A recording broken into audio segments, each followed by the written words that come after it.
G'day and welcome to another review from Chronicle Chamber. Today we are looking at the third volume of the complete DC comics from Hermes Press. So this is in hardcover. It follows two previous volumes and this is the completed one. So this starts at Trains, which is number 9. There's a contents page here somewhere. Here we go. And then we have number 10, which was The Blind. Famine, which was number 11. Number 12 is Framed Part 1. And 13 is Framed Part 2.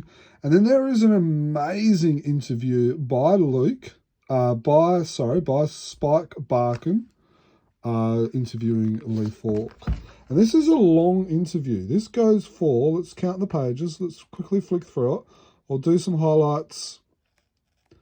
It's still going. It's still going. There we go. So it's a 1, 2, 3, 4, 5, 6, 7, 8, 9, 10, 11, 12, 13, 14, 15, 16, 17, 18, 19, 20, 21, 22, 23, 24, 25, 26, and change with some large images as well. Look, in my opinion, the highlight of this book is the interview with Lee Falk. Now, I say that because I have these stories already, and I've read these stories probably a good dozen times.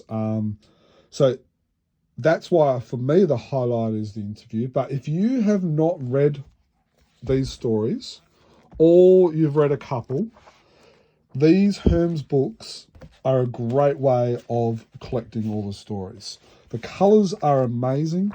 They've been reproduced. They're not... Look, the comic was printed, back in the 89, 90, so, 30, almost 35 years ago. It does get faded. The paper's not as good quality. The printing's not as good. The colouring's not as good. If you're wanting something to add to your collection and you like these stories, these Hermes collections are a must. I also like how they include the letters. Now, I've always enjoyed the letters in a free comic. Even when I read free comic back issues, I still read the letters to this day, and so I read these as well. So it's really good. Now, some negatives I have to say is, so let's go to page 133.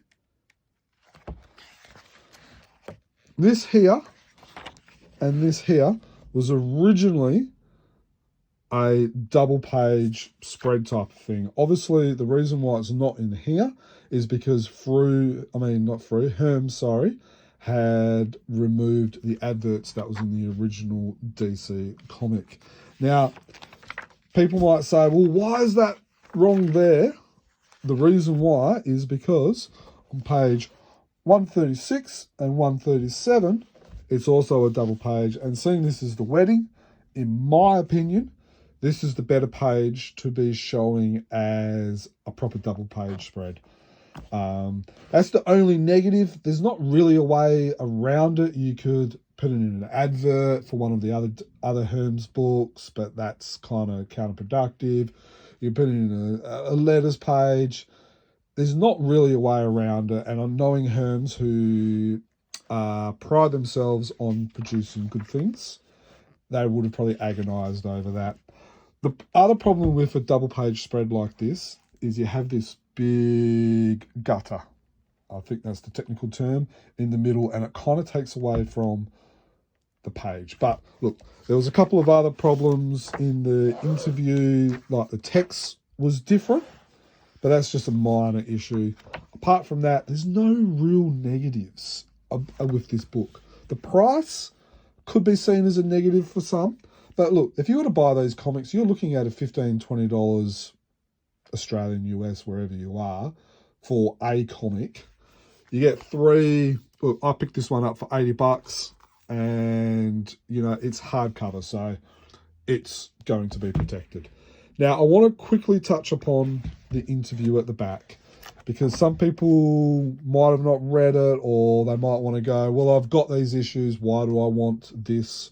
Spend another $80 to $100 for something that I've already got. Some key highlights of this interview that I found interesting is, I'm just going to quickly go over a couple, and then that might sway you to even pick it up as well. Is that Lee Falk talks about the Avon novels, which ones he wrote, which ones he liked, which ones he didn't. He also talks about the payment structure with artists including Ray Moore, Wilson McCoy, and Cy Barry. Talked about scripting the Mandrake movie and how he was also asked about scripting the Phantom movie. Now, this interview was in the 1980s, so remember that. Talks about his favourite books, film, childhood stories. Lee Falk also talks about his trip to India. Now, I will admit, I did not know that he actually made a trip to India. So apparently he went to Bombay and he was there to see some astronomers. So that's an interesting side note that I did not know about before. Talks about the origin of Mandrake and the Phantom, meeting the guy who approved this with King Features, which was J.D. Connolly. So he talked about his interactions with them and how he became a friend of him afterwards, which if you're interested into your Phantom history, that's very good. And then he talked about two other strips ideas that were rejected.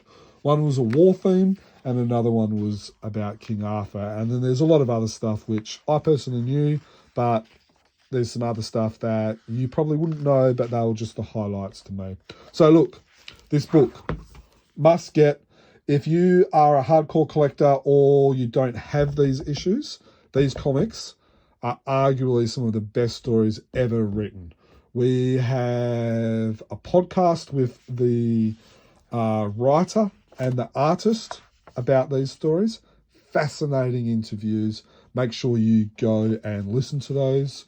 And again, if you don't have these stories, get the Hermes collections. Hermes do a good job in reproducing stuff in nice formats. So I will give it probably a 4.5 out of 5 good marks. Can't quite give it a 5, but it's near perfect. All right, make sure you follow us on social media, subscribe to us on YouTube, subscribe to us on our website, and you'll be notified of our new reviews, podcasts, and everything else. Until next time, happy phantoming.